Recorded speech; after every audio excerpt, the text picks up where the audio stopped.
Eh bien bonjour, c'est un plaisir de vous retrouver encore ce matin dans le cadre de la revue des grandes unes avec nos invités déjà sur ce plateau. Des invités qui vont commenter, analyser, même décrypter l'actualité telle qu'elle est traitée par la presse. La nouvelle expression qui est disponible comme bien d'autres tabloïds s'intéresse au bureau de vote, avec les casernes militaires qui seront maintenues selon le titre du journal. Le président du conseil électoral d'élections Cameroun est donc resté campé sur ses positions lors de la session de plein droit d'élections Cameroun vendredi dernier, un véritable défi lancé donc à l'opposition. C'est en page 2 du journal. Le journal parle également du barreau du Cameroun. L'Assemblée générale est finalement convoquée. On est désormais fixé. Les avocats vont élire les nouveaux organes dirigeants de leur ordre le samedi 24 novembre 2018 à Douala. C'est en page 6 et 7 du journal. Campagne électorale toujours. Les élites du Sud-Ouest embarrassent Paul Biya dans une motion de soutien envoyée au candidat du RDPC. Ces militants demandent donc à leur champion d'inclure leur région dans son itinéraire de campagne en page 2 et parlant notamment des travaux publics, 100 milliards de francs CFA pour les routes à Meyomé-Sala.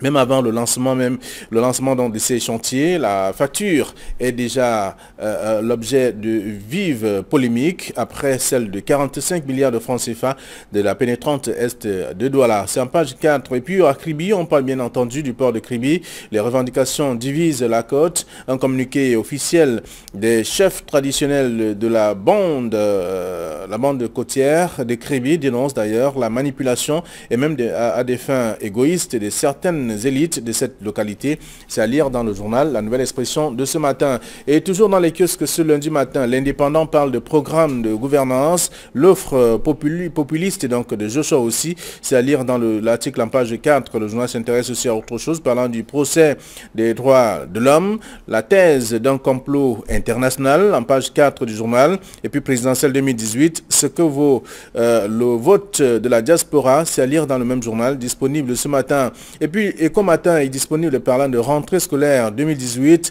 Le livre scolaire camerounais enrichit les pays étrangers. C'est dans le dossier que propose le journal. Le même journal parle également des promesses non tenues de Philemon Yang, parlant notamment du gaz domestique. C'est à lire dans le journal ce matin et d'autres informations aussi. Le journal Info Matin parle de banditisme, un dangereux escroc espagnol, donc dans le mur. C'est dans le journal disponible ce matin qui s'intéresse également aux enseignements secondaires, au cœur des réformes et bien entendu des innovations. C'est dans Info Matin de ce matin. Et également, on parle aussi de l'électricité, l'électrification rurale. Sim sort donc des ténèbres dans le numéro Info Matin de ce matin. Le journal Repère qui est dans les kiosques s'intéresse à la présidentielle 2018. Les projets surréaliste donc de Joshua aussi, c'est ce qu'on dit également dans le dossier proposé par le journal. Le même journal parle du programme C2D à Berthois. Abassadou impose une entreprise défaillante, c'est ce que dit également le numéro de ce matin. Et puis l'anecdote qui est dans les kiosques s'intéresse bien entendu au sommet Chine-Afrique. Paul Biya attendu donc à Beijing, c'est le grand titre du journal. Le même journal s'intéresse également à la Fédération camerounaise de football. Bidung Pat veut donc imposer Jérémy Nditap, c'est ce que le journal nous apprend ce matin. D'autres informations sont aussi à lire si vous faites un tour dans les kiosques. Le journal Le Soir hebdomadaire parle des inondations dans l'extrême nord. Le couple présidentiel offre des dons spéciaux aux victimes. C'est à travers à Tangandi, c'est le ministre de l'administration territoriale qui vient de séjourner dans l'extrême nord. Il est en ce moment dans le nord également. Il posera certainement les mêmes actes aussi avec les victimes de Boko Haram. C'est à lire dans le journal Le Soir hebdomadaire de ce matin. Le même journal parle aussi de Nganou Djoumessi dans l'affaire des 45 milliards de francs CFA pour 9 km de route. C'est également des explications que je vous invite à lire dans le numéro disponible dans les kiosques ce matin. Et puis intégration qui est disponible parle de présidentielle camerounaise à Kérimuna. Répond donc au professeur Viviane Ondouabiwoulé dans le numéro disponible. Le journal s'intéresse aussi à autre chose parlant de la CEMAC, Obiangema et Bongo convoque un sommet des crises sur cette question. À lire aussi parlant de la découverte du péché de l'obscurité à la lumière de l'énergie solaire. C'est dans le numéro de intégration de ce matin. Le quotidien de l'économie qui est disponible aussi s'intéresse à autre chose, parlant de la coopération avec les entreprises chinoises dans la tourmente. Donc à lire dans l'article de ce matin pour comprendre que les entreprises chinoises ne gagnent plus assez de marché dans notre pays. Pour quelles raisons? Les explications sont également à lire dans le numéro de ce matin et le quotidien de l'économie qui s'intéresse aussi à la rentrée scolaire. Et puis la météo qui est dans les causes que parle la présidentielle 2018. Les hommes de billard à l'Est Cameroun. Donc le challenge de ces élites donc consiste à garantir un succès à leur champion le 7 octobre prochain. C'est en page 3. Le journal s'intéresse aussi à l'affaire des 9 km à 45 milliards de francs CFA. Ngano Dumessi explique donc tout cela dans le numéro La météo de ce matin. Et puis l'essentiel qui est dans les kiosques parle de Paul Biya. Paul Biya is back. Prêt pour le match, c'est le grand titre du journal. Le journal s'intéresse aussi à Peter Mafani Musonge et qui s'adresse aux terroristes. Sortez de la brousse et déposez les armes. C'est ce qui est contenu dans le journal. Et d'autres informations aussi à lire ce matin, parlant notamment des enseignements secondaires, donc avec des séries et des filières réorganisées selon bien sûr le ministère des enseignements secondaires. C'est dans le journal l'essentiel de ce matin. Le quotidien Le Jour, dans les kiosques parle de la crise anglophone. L'élite du Sud-Ouest se déchire carrément. La grande conférence de samedi dernier a exposé d'ailleurs les luttes de positionnement selon le journal en page 3. Le journal s'intéresse également à la fonction publique avec le CJPS 2 qui n'est donc pas effectif selon le numéro disponible dans les kiosques ce matin. Et puis mutation parle de positionnement le Sud-Ouest contre le fédéralisme à 2 États. C'est des explications que je vous invite à lire dans un dossier de la page 3 à la page 7. Et puis on va retrouver Cameroun Tribune qui est dans les kiosques aussi, qui s'intéresse à Paul Biya qui a regagné Yaoundé après bien sûr un bref séjour privé en Europe, donc en compagnie donc, de la première dame. Ils sont de retour les deux et prêts pour la campagne également. C'est dans le journal en page 2 et 3 du journal Cameroun Tribune, disponible dans les kiosques également, tout comme le messager de ce matin qui parle notamment du corridor Cameroun-Congo, la croix et la bannière. Qu'est-ce qui fait problème? Le dossier à lire dans la page 8 et 9 de ce matin, le journal disponible aussi, qui parle également de nécrologie avec Monseigneur Dieudonné Bokmis, qui range sa soutane dans le journal en page 2. Et puis on va terminer avec Lady Sahel qui parle de présidentielle 2018 dans le Grand Nord. Vont-ils plomber la campagne de Paul Biya? C'est une question, mais les visages des personnalités bien connues de cette partie du pays sont également affichés dans le numéro de ce matin, à la une notamment de Lady Sahel, aussi qui s'intéresse notamment à certaines localités où on apprend qu'il y a 3 coupeurs de route donc, qui ont été abattus par le BIR. C'est dans la localité de Martop. Donc c'est à lire dans le journal disponible ce matin. Thierry Nyopé, bonjour. Bonjour Flavien Ndongo, bonjour également aux téléspectateurs de la revue de Grande Une. Je n'oublie pas de dire bonjour à Bernard Batana avec votre permission. J'aimerais également saluer cette belle initiative de l'honorable Célestin Ketchanga qui a réussi la prouesse de mobiliser près d'1 millier de Bentikeneurs au cours d'un championnat de football pendant un mois. La photo c'était d'ailleurs samedi dernier, j'ai vu les images sur Equinox télévision. Donc c'était une très belle finale soldée justement par la victoire de Makepe. C'est un secteur qualifié désordonné de toute façon. Justement, réussir à mobiliser près de 1000 personnes pendant près de ces personnes, 1 millier pendant pratiquement un mois autour du football, autour des séminaires de formation. Alors, belle opération de toute façon. C'est une très belle opération, il faut le souligner. Bonjour Bernard Batana. Bonjour Flavien Ndongo, bonjour Thierry Nyopé. Je n'oublie pas toujours de dire good morning à tous ceux du Nord-Ouest, good morning à tous ceux du Sud-Ouest. Alors, aujourd'hui, je dis un bonjour spécial à tous les 9 candidats à l'élection présidentielle du 7 octobre. Bonjour, parce qu'ils ont besoin de notre bonjour aussi. Ils ont besoin d'être boostés, qu'ils sachent que les Camerounais les regardent et que notre souhait, c'est que tous les instruments qui mènent à la magistrature suprême, c'est-à-dire à la présidente de la République, devaient être équitablement repartis entre tous les candidats. C'est-à-dire que nous souhaitons que la transparence soit de mise pour que, au sortir du 7 octobre, que le candidat qui va sortir des urnes soit effectivement celui-là que les Camerounais auront choisi. Très bien. À l'approche de la rentrée scolaire, ça je ne... C'est un sujet, c'est dans la presse, on va parler de la rentrée scolaire, comme vous le savez. Nous sommes à quelques jours seulement, puisque les parents, il y a la question du manuel scolaire qui est également très important, également, évoqué par les tabloïds. Mais nous commençons par la nouvelle expression qui s'intéresse au bureau de vote. Vous avez commencé à parler de la politique avec les casernes militaires qui seront davantage maintenues, selon le président du conseil électoral d'élections Cameroun. Donc c'était au cours de ce conseil de cette session de plein droit qui s'est tenue donc vendredi. Il a décidé, il a maintenu, il estime que les casernes militaires seront maintenues. Oui, c'est le contraire qui aurait surpris plus d'un. Tout le monde sait. Malgré les jérémiades de certains partis politiques de l'opposition. C'est bien dommage, et les raisons évoquées par Abdoul Karimou, on se rappelle dans un journal panafricain de La Place, et les raisons même évoquées au cours de cette session de plein droit par Eno Abrams Ebe sont un peu pertinentes, compréhensibles, mais pas tout à fait prénables du côté de l'opposition, notamment le SDF et le MRC, parce que Eno Abrams Egbe continue à croire que beaucoup plus dans les régions du sud-ouest et du nord-ouest, compte tenu des questions sécuritaires, il est davantage question de ramener les populations à converger de ce côté, parce que jusqu'à preuve de contraire, cela participerait quand même à ramener un peu de calme et à leur permettre de voter dans des conditions sereines, et que ce sont des endroits qui ont été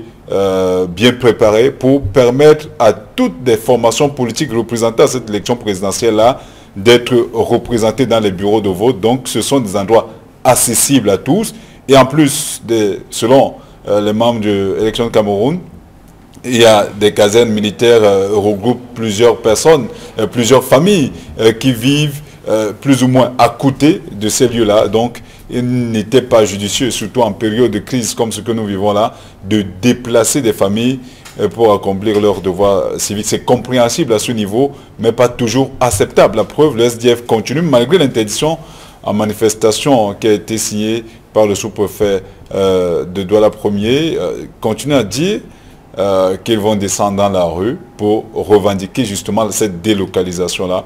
Mais n'oublions pas qu'on ne devrait pas prêter le flanc à certaines réactions, parce que la période est assez critique au Cameroun. Une petite manifestation comme cela pourrait soulever d'autres problèmes. On sait quand ça commence, on ne sait pas quand ça s'achève. Ça a toujours été des situations aussi complexes. On voit ce qui se déroule d'ailleurs dans les régions anglophones. Tout a commencé par des revendications et autres. Alors, donc, le journal, à partir notamment de ce qui est dit par le conseil électoral, on constate que c'est plutôt un défi qui a été lancé à l'opposition. Non, au-delà du défi, je constate que le 7 octobre, les casernes militaires seront ouvertes au grand public. Or, il se trouve que les casernes militaires, par essence, ce sont des lieux réservés à une certaine catégorie de personnes.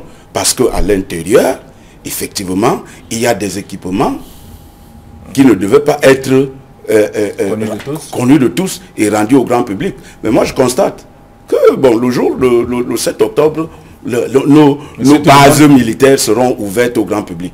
Non, je pense qu'on pouvait faire l'économie de cette critique-là en faisant voter les militaires et autres dans le bureau de vote le plus proche des casernes militaires. Ça nous éviterait ce genre de on vous dirait également qu'il n'est pas aisé d'abandonner une caserne militaire. Oui, mais on pouvait s'organiser. On s'organise. Attends, les premières 10 personnes, vous partez, vous revenez. Il y a ce qu'on appelle la garde, qui est bien organisée dans les casernes militaires. On pouvait le faire le jour des élections. Ça aurait été facile. Bon, maintenant, maintenant la corde reste étendue. Le SDF soutient mordicus que, effectivement, on doit délocaliser les bureaux de vote des centres des casernes militaires ou dans les lieux publics. Bon, on attend de voir ce que ça va donner. On pouvait faire l'économie de cette revendication. Ok, alors d'autres partis politiques estiment plutôt que ce n'est pas le moment. Bon, c'est pas important. On attend simplement que les Camerounais se décident sur le choix à faire ce jour-là, même quel que soit le lieu où seront postés les bureaux de vote. C'est comme vrai qu'au début, on l'a toujours dit ici, Bernard l'a souligné, il est il était possible de délocaliser ces bureaux de vote-là, mais les arguments utilisés par les membres du Conseil électoral, de l'élection de Cameroun, sont pertinents, surtout dans les régions du nord-ouest et du sud-ouest, je tiens à le préciser, parce qu'ailleurs, dans les 8 autres régions, cela est possible. Et ce n'est même pas compréhensible que l'on maintienne ces bureaux de vote dans ces casernes militaires. Mais dans le nord-ouest et le sud-ouest, c'est possible pour garantir la sécurité du scrutin. Il est clair que les gens, c'est hors la loi, qui se livrent à des exactions de toutes sortes, décrites par la communauté nationale. Vous avez vu, même les élites du sud-ouest se sont réunies déjà il y a il y a 3 semaines à Yaoundé et ce week-end du côté de Boya pour dénoncer toutes ces exactions-là. Au cours de ce week-end seulement, il y a eu 20 morts dans les parties anglophones, donc notamment le nord-ouest et le sud-ouest. 20 morts côté civil, côté sécessionniste et côté armé. Ce n'est pas tolérable, ce n'est pas normal. Alors imaginez donc qu'une élection comme celle-là qui va nécessiter une forte mobilisation de la masse humaine, que ces gens soient attaqués seulement en allant accomplir leur devoir civique. On ne va pas mettre la vie des gens, la vie des personnes en danger, ou encore la vie de ceux qui sont chargés de veiller à la régularité de ce scrutin en danger sous le prétexte d'une élection comme celle-là. Donc, il était possible de le faire ailleurs, mais pour les 2 régions, je continue à croire que l'idée n'est pas mauvaise. Il s'agit de sécuriser davantage cette élection. Et puis, les casernes militaires ne seront pas entièrement ouvertes. Ce sont quelques endroits qui vont spécifier, qui seront certainement, s'il y avait quelque chose à faire de ce côté, délocalisés, mais pour permettre aux gens d'accomplir leur devoir. C'est l'enceinte. Très bien. C'est l'enceinte qui servira peut-être de cadre électoral, mais pas les casernes en elles-mêmes. Très bien. Donc, on peut lire l'article en page 2 de la Nouvelle Expression ce matin. Par là, vous avez évoqué également vous avez évoqué le cas de la campagne électorale dans les régions anglophones, notamment l'élite du Sud-Ouest, qui embarrasse beaucoup plus Paul Biya aujourd'hui dans une motion de soutien. Ce dernier estime que Paul Biya doit organiser, ou tout au moins insérer la localité dans son itinéraire de campagne. Oui, c'est de bonne guerre. C'est-à-dire aller également dans le Sud-Ouest. Mais sauf que, est-ce que l'environnement actuel est propice à leur proposition? Est-ce que l'environnement actuel, lorsque on va dans le sud-ouest, il faut y aller pour se rendre compte de la gravité de la situation. Il y a certains candidats qui sont allés quand même. Oui, il y a certains candidats qui sont allés. C'est vrai, on ne sait pas comment ils ont fait. Que les gens réussissent à attaquer, que les gens réussissent à attaquer le cortège du ministre de la Défense. Mais ça ne dit rien. C'est des signaux qui veulent dire qu'on ne peut pas aller là-bas aujourd'hui en toute quiétude. C'est le père de la nation, il peut quand même faire un tour. Oui, le père de la nation, on attend. C'est d'ailleurs le souhait de tous les Camerounais de voir le président de la République aller dans le sud-ouest et dans le nord-ouest. Et je crois que sa descente sur le terrain pourra peut-être apaiser les tensions. On attend quoi. Alors, donc c'est en page 2 de la Nouvelle Expression de ce matin qui revient sur la question. Vous l'avez dit quelque chose? Juste pour souligner quand même que c'était l'une des doléances de la Commission nationale pour la promotion du bilinguisme et du multiculturalisme au terme de plusieurs séances, de plusieurs rendez-vous au mois, je crois, de mai. Mais il est clair que c'est une campagne électorale. Pourquoi pas? Il est tout à fait. Pour moi, je pense même qu'il aurait été de bon aloi pour le président Biya ou le candidat du RDPC de descendre de ce côté pour battre. Pourquoi pas pour lancer sa campagne électorale? Il aurait pu le faire du côté du nord-ouest ou du sud-ouest.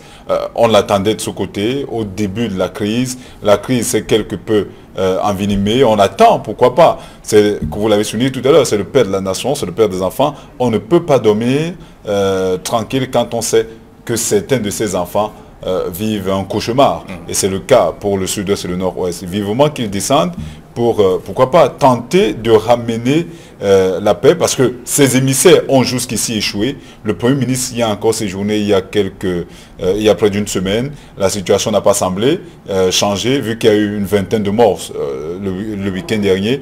Vivement que l'on trouve. Peut-être sa descente sera un signal fort, mais attendons, voir, ne perd rien.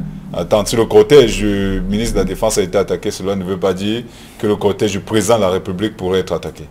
Oui, bon, il faut peut-être dire qu'au moment où il descend, il sera le candidat à la présidence de la République. Non, ce que moi je vais dire par rapport à cette histoire, il y a eu un forum, qui a eu lieu le week-end dernier, le 25 août à Buea, où les élites se sont retrouvées pour trouver une solution au problème, où un certain nombre de mesures ont été prises par rapport à la situation sécuritaire. Mais il faut dire, pour constater que le forum de Buea épouse exactement la formulation qu'a faite le cardinal Toumi par rapport à la crise anglophone.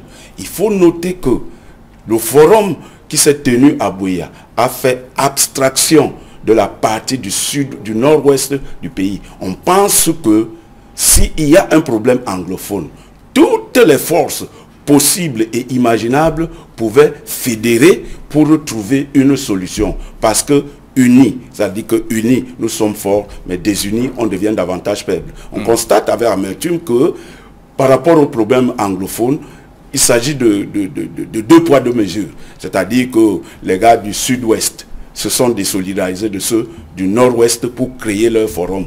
Et du coup, amenuiser la solution qu'on pouvait trouver à cette crise anglophone. Très bien. Oui, alors simplement parce que les élites du sud-ouest estiment que si le sud-ouest est entré dans cette sale guerre, c'est à cause du nord-ouest que le sud-ouest en lui-même n'est pas partisan de la sécession, encore moins vous constatez, du fédéralisme. Vous convenez avec moi que tout ce qu'il y a comme dégâts, c'est pas seulement dans une seule région. Ah oui, c'est la raison pour laquelle, justement, il faut s'unir pour on l'a toujours dit, il faut un débat inclusif qui mette sur la place publique, et pourquoi pas sur la même table, toutes les parties. Il ne s'agit pas seulement des populations anglophones, mais toutes les parties prenantes dans cette crise-là, notamment le gouvernement. Ce n'est qu'à partir de là qu'une sortie de crise est susceptible d'être trouvée, mais pas à travers des messes parfois basses ou des forats ou des rencontres ou des comités. Non, il faudrait que les uns et les autres s'asseyent.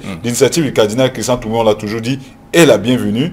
Que les uns et les autres continuent à travailler davantage dans cet élan parce qu'on continue à mourir du côté de la partie anglophone. D'accord. Alors, d'où le titre, les deux titres de ce matin, du quotidien Le Jour, parlant de la crise anglophone, l'élite du Sud-Ouest se déchire sur cette question. Donc, la grande conférence de samedi dernier a exposé des luttes de positionnement. Et on peut lire ça dans le journal Le Quotidien Le Jour. Et même mutation de ce matin, parlant de positionnement, le Sud-Ouest contre le fédéralisme à deux États. Ce sont là quelques éléments qu'on a pu lire également, qu'on peut lire aussi après avoir fait un tour. Oui, moi je pense que là, il s'agit de détails. Il s'agit de détails. Est-ce que le principe, parce que c'est le principe, il y a le principe et les détails.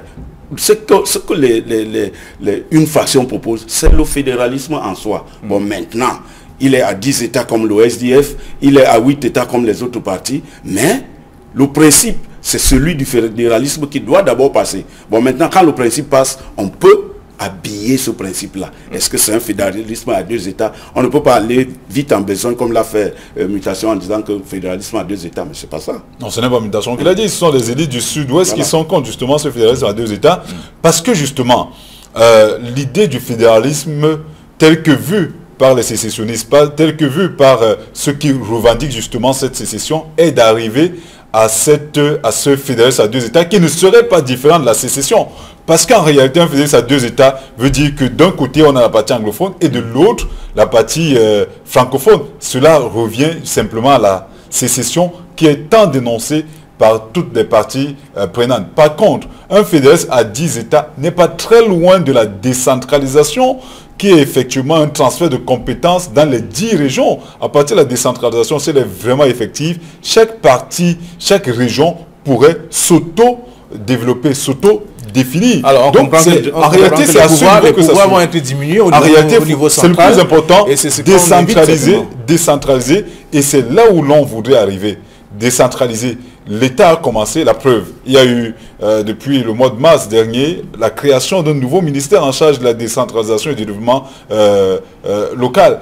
Est-ce un signal fort? Mais toujours est-il qu'il y a des choses qui sont faites, il manque que l'on continue davantage dans cette voie. Si on était vraiment un pays décentralisé et uni tel que le dit la Constitution, peut-être c'est que la crise anglophone alors, ne le serait cas pas estime née. que le gouvernement fait un peu le genre de vendre la chèvre en tenant la côte à travers cette opération de décentralisation. Oui, parce que ça va méthodiquement, comme avait dit un membre du gouvernement. gouvernement. Tout à fait. Moi, je reviens sur le fédéralisme. Il y en a qui proposent que la région du nord-ouest soit attachée à la région de l'ouest et que la région du sud-ouest soit attachée à la région du littoral. Je dis qu'il y a beaucoup de formules qui sont proposées comme ça par rapport à ce que l'idée de fédéralisme que les gens se font. C'est un jeu de damier. Oui, c'est un jeu de damier. Mais maintenant, ce qui est important, c'est le principe. Est-ce que le principe du fédéralisme est accepté? Parce que le fédéralisme à 2 États, on l'a déjà expérimenté. On a eu la République fédérale du Cameroun. Il y a eu le Cameroun occidental et le Cameroun oriental. On l'a déjà c'est ce que les sécessionnistes veulent, justement. On l'a déjà expérimenté. Est-ce qu'il faut revenir à cette formule initiale de la République fédérale du Cameroun? Mais toujours est-il que... Est-ce qu'elle a prospéré? Elle a prospéré. Pourquoi est-ce qu'elle a été supprimée pour avoir la République unie du Cameroun et après la République du Cameroun? Peut-être le fédéralisme à 2 États a fait son temps. Et donc, il faut passer à la vitesse supérieure. Quel genre de fédéralisme on veut pour le Cameroun? Donc, quand vous parlez de fédéralisme à 2 États, il s'agit de la sécession. Vraiment, bon, maintenant... non, ça ne sert à rien de tourner autour des mots. On veut peut-être édulcorer. La réalité, c'est qu'un fédéralisme à 2 États renvoie simplement à la sécession que le gouvernement n'aime pas entendre. C'est le fédéralisme. Et là, on le dit dans la situation. C'est différent. Non, la différence au niveau des termes. Maintenant, au niveau de l'organisation interne, l'organisation administrative, le principe sera le même. Bernard Batana, la seule différence qu'il y aura au-delà de ces États décentralisés ou fédérés, un pouvoir central, notamment le pouvoir de Yaoundé pourrait être peut-être pas Yaoundé mais ailleurs, mais le pouvoir central qui va, pourquoi pas, coordonner toutes ces actions-là, alors qu'avec la sécession, chaque État gère de manière unilatérale. Alors, ces choses. C'est le type de mutation, positionnement, le sud-ouest contre le fédéralisme à 2 États. Donc on lit ce matin, il y a le quotidien Le Jour qui a parlé de l'élite du sud-ouest qui se déchire. Aussi, des informations à lire dans la presse de ce matin. Alors, Paul Biya a regagné Yaoundé. C'est Cameroun Tribune qui titre ainsi. Et c'est pratiquement sensiblement le même titre avec l'essentiel qui parle de Paul Biya, is back, prêt pour le match. Oui, prêt pour le match. Le président de la République est allé en Europe pour une visite privée. Il est revenu. C'est un candidat à sa propre succession. On attend que le match soit lancé. D'ailleurs, les élites du Sud-Ouest ont demandé qu'il inclue dans son itinéraire de campagne la région du Sud-Ouest. Autant que ceux du Nord-Ouest pourront demander, autant que ceux de l'Est et autres, de l'extrême Nord. Mais ce que nous on dit, c'est qu'il faut que tous les candidats aient les mêmes marges de manœuvre. Alors, donc, pour cette élection. S'il va dans une région, il doit faire le tour en fait. Non, pas toujours. En même temps, le président Biya est quand même le candidat, est le candidat sortant, le président de la République. Jusqu'à la prise de fonction du nouveau président, il restera le président du Cameroun. Ouais. Donc, quoi qu'on dise, il ne peut pas disposer des mêmes moyens que les autres candidats. Il aura les moyens de l'État, ça c'est clair. Il y aura les moyens de ces turiféraires, de toutes les personnes, de ces créatures qui sont, vous avez vu sur les plateaux de télévision, le président Biya n'est jamais venu sur un plateau de télévision battre campagne. Ce sont ses créatures, c'est comme ça qu'elles se définissent. Elles-mêmes sont ces créatures qui battent campagne pour lui. Donc, il ne faudrait pas s'attendre à voir un Cabral Libi face à Paul Biya, encore moins un Kamto face à Paul Biya, ou, je ne sais pas, Maître Akremuna contre Paul Biya. Ce n'est pas possible. En l'état actuel, le Cameroun a toujours fonctionné comme tel, le RDPC a toujours fonctionné comme tel. Donc, Paul Biya pourra descendre sur le terrain comme il l'a fait pour le littoral en 2011 et les autres régions. Maintenant, ce que prévoit son agenda, on ne le sait pas du tout. Pour l'instant, la campagne électorale sera lancée le 24 septembre. Attendons de voir. Tout cela n'est que conjecture et spéculation de journalistes. Mais on espère quand même le voir sur le terrain. Okay. C'est important. Ok. Alors, donc, si on s'en tient au titre du journal essentiel, on voit le chef de l'État ou alors le Cameroun Tribune avec les bras levés, les mains levées, c'est-à-dire qu'il est rentré, il salue tout le monde. Je suis revenu prêt pour le match. Donc, il est requinqué finalement. Oui, il est requinqué. Il faut dire que maintenant, à l'approche des élections, tous les gestes et tous les actes de tous les candidats seront interprétés comme étant des gestes de campagne et autres. Et c'est de bonne guerre. Voilà. Allez, voilà quelques sujets à lire dans la presse ce matin. Mesdames et messieurs, nous sommes arrivés à la fin de cette autre édition de la revue des Grandes Unes. Je vous dis merci d'avoir contribué également une fois encore. Alors, on n'a pas vu le temps parce qu'on se sera attendu à parler de la rentrée scolaire. Oui, la rentrée scolaire, c'est un dossier. Je dire un dernier mot sur la rentrée scolaire parce que là, nous, on joue le rôle de relais.